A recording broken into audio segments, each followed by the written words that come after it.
అందరికీ నమస్కారం. ఈనాటి కార్యక్రమంలో ఆసనాలు మన ఆరోగ్యానికి శాసనాలుగా ఉపయోగపడతాయి. మరి యోగా అంటే కేవలం ఆసనాలు మాత్రమే అనేంత విధంగా ప్రపంచవ్యాప్తంగా మరి ఈ ఆసనాలకి అంత ప్రాముఖ్యత లభించింది. ఆసనాలు వేయడం అంటే మన శరీరానికి శారీరక శక్తిని పెంచుకోవడానికి, ఆరోగ్య శక్తిని పెంచుకోవడానికి ఒక శాసనంగా శిక్షణ ఇవ్వడమే ఆసనాలు వేయడం.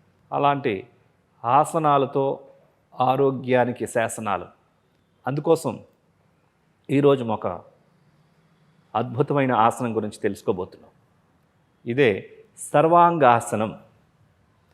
సర్వ అంగాల్ని శక్తివంతంగా తయారు చేసేటటువంటి ఆసనం. సర్వ అంగాల్ని ఆరోగ్యంగా తయారు చేసేటటువంటి ఆసనం. ఈ ఆసనం ప్రశాంతాసన భంగిమంగా వెలకల పడుకొని చేసే స్థితి నుంచి చేస్తాం. మరి ఈ ఆసనాలు చేసేటప్పుడు ఈ ఆసనం యొక్క ప్రభావం గుండెపైన, ఊపిరితిత్తులపైన, మెదడుపైన, ఫేస్ భాగం పైన, పొట్ట కండరాలపైన, వెన్నుపైన ఈ ఆసనం ప్రభావాన్ని కలుగజేస్తుంది. మరి ఇప్పుడు సర్వాంగాసనం ఏ విధంగా చేయాలో చేసి చూద్దాం. సర్వాంగాసనం. ఈ సర్వాంగాసనాన్ని యోగా మ్యాట్ పైన సుఖాసనంలో కూర్చున్న తర్వాత ఈ ఆసనం దండాసనం మీదుగా ముందు ప్రశాంతాసనానికి రావాలి. రైట్ లెగ్ని స్ట్రైట్గా ఉంచుకొని, రైట్ లెగ్ చేతిలో లెఫ్ట్ లెగ్ని కూడా ఉంచుకొని ఇప్పుడు ప్రశాంతాసన భంగిమకి రావాలి.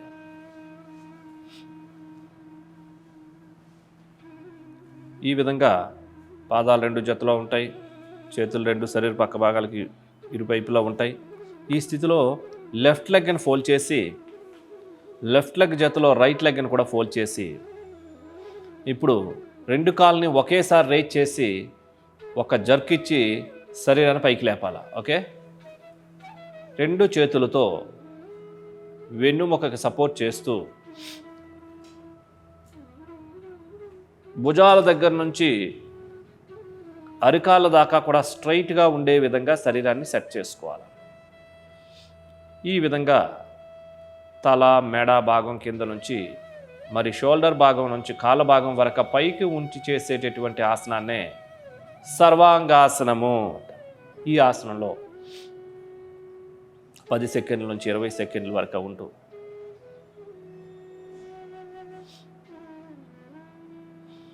ఈ ఆసనం చేయడం ద్వారా మెదడు నరాలకు శక్తి బాగా పెరుగుతుంది. తద్వారా మెమరీ, కాన్సన్ట్రేషన్ బాగా పెరుగుతుంది. ఈ ఆసనం చేయడం ద్వారా జీర్ణశక్తి పెరుగుతుంది. కంటికి సంబంధించినటువంటి ప్రాబ్లమ్స్ అన్నీ కూడా నయం అవుతాయి. నోటికి సంబంధించినటువంటివి, ముక్కుకు సంబంధించినటువంటివి ప్రాబ్లమ్స్ అన్నీ కూడా సెట్ అవుతాయి. రక్తాన్ని శుద్ధి చేస్తుంది. ఊపిరితిత్తులు బలపడతాయి. మెదడుకు, గుండెకు, ఊపిరితిత్తులకు రక్త ప్రసరణ బాగా జరిగి ఆయా భాగాలన్నీ శక్తివంతంగా తయారవుతాయి. ఇప్పుడు రెండు కాళ్ళని ఫోల్డ్ చేసి మరలా నిదానంగా రెండు చేతులు సపోర్ట్ తీసుకొని కిందకి రావాలి. ఇప్పుడు ప్రశాంతాసనంలో విశ్రాంతి తీసుకొని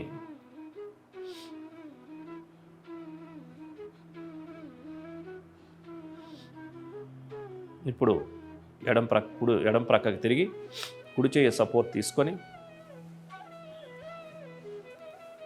కూర్చోవాలి సుఖాసనంలో.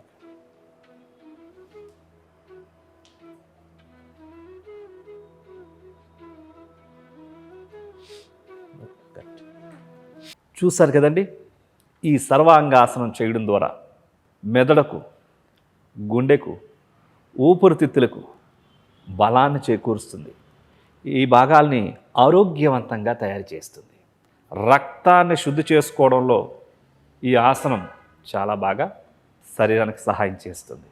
కంటికి సంబంధించినటువంటి, ముక్కుకి సంబంధించినటువంటి, నోటికి సంబంధించినటువంటి సమస్యలను నివారించడంలో మరి ఈ ఆసనం చాలా బాగా పనిచేస్తుంది. ఈ సర్వాంగాసనం చేయడం ద్వారా మెదడుకు, మెడ కండరాలకు చక్కటి వ్యాయామం, రక్త ప్రసరణ బాగా జరిగి ఆయా భాగాల్ని ఆరోగ్యవంతంగా తయారు చేయడంతో పాటుగా శక్తివంతంగా తయారు చేస్తుంది. ఈ ఆసనాన్ని పిల్లలు కానీ, పెద్దలు కానీ, స్త్రీలు కానీ, పురుషులు కానీ అందరూ చేయవచ్చు. కానీ విద్యార్థులు కనుక చేస్తే మరి మెదడుకి రక్త ప్రసరణ బాగా జరిగి జ్ఞాపక శక్తిని బాగా పెంపొందించడంలో ఈ ఆసనం చాలా బాగా పనిచేస్తుంది. కాన్సన్ట్రేషన్ పెంచడంలో, స్ట్రెస్ను తొలగించడంలో, డిప్రెషన్ లాంటివి రాకుండా ఉంచుట్లో ఈ సర్వాంగాసనం అద్భుతంగా పనిచేస్తుంది. కాబట్టి నిపుణుల యొక్క ఆధ్వర్యంలో ఈ ఆసనాన్ని నేర్చుకొని ప్రతిరోజు సాధన చేసినట్లయితే మరి మన శరీరంలో ఈ భాగాలన్నీ కూడా శక్తివంతంగా తయారై ఆరోగ్యవంతంగా ఉంచుతుంది. మరి ఈ సర్వాంగాసనం ఎవరెవరు వేయకూడదు అంటే ఒబేసిటీ, బాగా వెయిట్ ఎక్కువగా ఉన్నారు, వాళ్ళ బ్యాలెన్స్ తప్పే అవకాశాలు ఎక్కువగా ఉంటాయి.